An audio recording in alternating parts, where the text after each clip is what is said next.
Assalamualaikum warahmatullahi wabarakatuh. Kembali lagi bersama saya Rahman Rakim dari kelompok kelas Sindrang. Video kedua kali ini adalah refleksi satu yang menceritakan kembali pengalaman kita di Benteng Rotterdam, yaitu pada kunjungan pertama kita di Modul Nusantara. Kami diajak berdiskusi mengenai kunjungan kami di Modul Nusantara 1 Kebinekaan 1, yaitu ke Benteng Rotterdam, Pantai Losari dan sekitarnya, oleh dosen pembimbing Nusantara, Modul Nusantara kami. Benteng Rotterdam merupakan peninggalan sejarah dari Kerajaan Guatalo yang terletak di pinggir pantai sebelah barat kota Makassar, Sulawesi Selatan. Benteng ini dibangun pada tahun 1545 oleh Raja Goa ke-9 yang bernama I Mandrigao Daeng Bonto Karaeng Lakyung dengan gelar Karaeng Tunipalangga Ulaweng. Pada awalnya, benteng ini berbentuk segi empat seperti ciri khas benteng Portugis. Namun, ketika Kerajaan Guatalo menyerah setelah menandatangani Perjanjian Bongaya pada abad ke-17, benteng Fort Rotterdam jatuh ke tangan Belanda dan dibangun kembali oleh VOC menjadi seperti sekarang ini. Benteng Fort Rotterdam sebelumnya adalah peninggalan Kerajaan Guatalo yang bernama Benteng Jumpandang atau Benteng Ujung Pandang.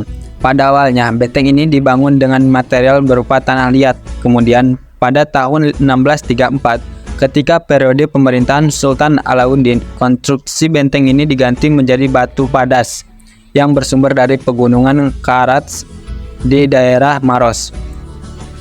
Benteng Ujung Pandang mengalami kerusakan fatal akibat serbuan VOC di bawah pimpinan Cornelis J. Spelman antara 1655 sampai 1669. Kala itu, Kerajaan Guatalo yang diperintah oleh Sultan Hasanuddin terpaksa menyerahkan benteng Ujung Pandang kepada Belanda.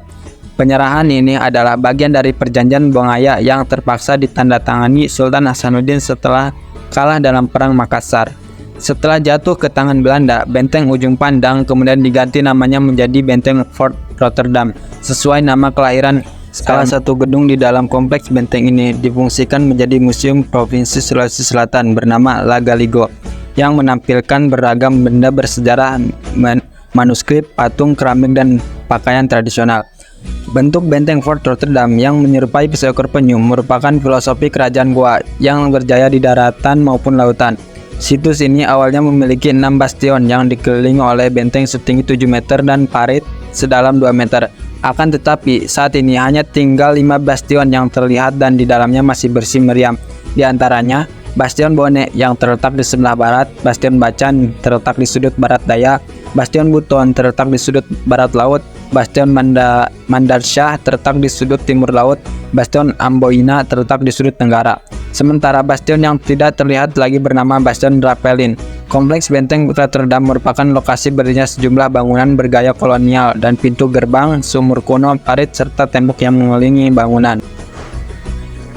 Refleksi pertama kami kali ini juga membahas sedikit tentang uang panai suku Bugis Makassar. Dilansir dari detik.com, menurut sosiolog dari Universitas Hasanuddin UNAS Makassar, Rahmat Muhammad mengatakan, uang panai merupakan perlambangan penghormatan suku Bugis Makassar terhadap perempuan. Secara spesifik, penghormatan tersebut diberikan calon suami kepada calon istrinya. Uang panai juga diartikan sebagai wujud keseriusan seorang laki-laki yang hendak melamar anak perempuan. Tak hanya itu, uang panai juga diartikan sebagai uang belanja. Nilai uang tersebut sebagai syarat adat untuk membiayai pesta perkawinan untuk pengantin wanita. Tentunya, nominal uang panai bernilai cukup tinggi.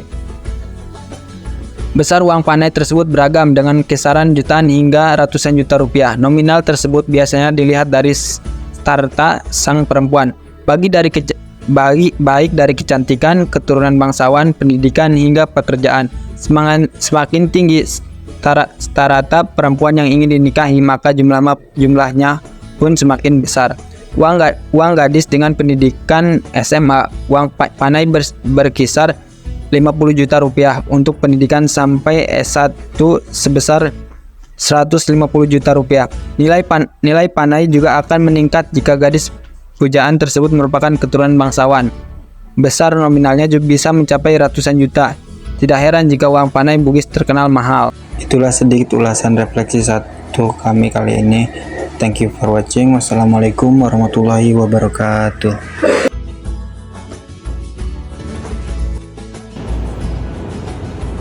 Masih dong? Jadi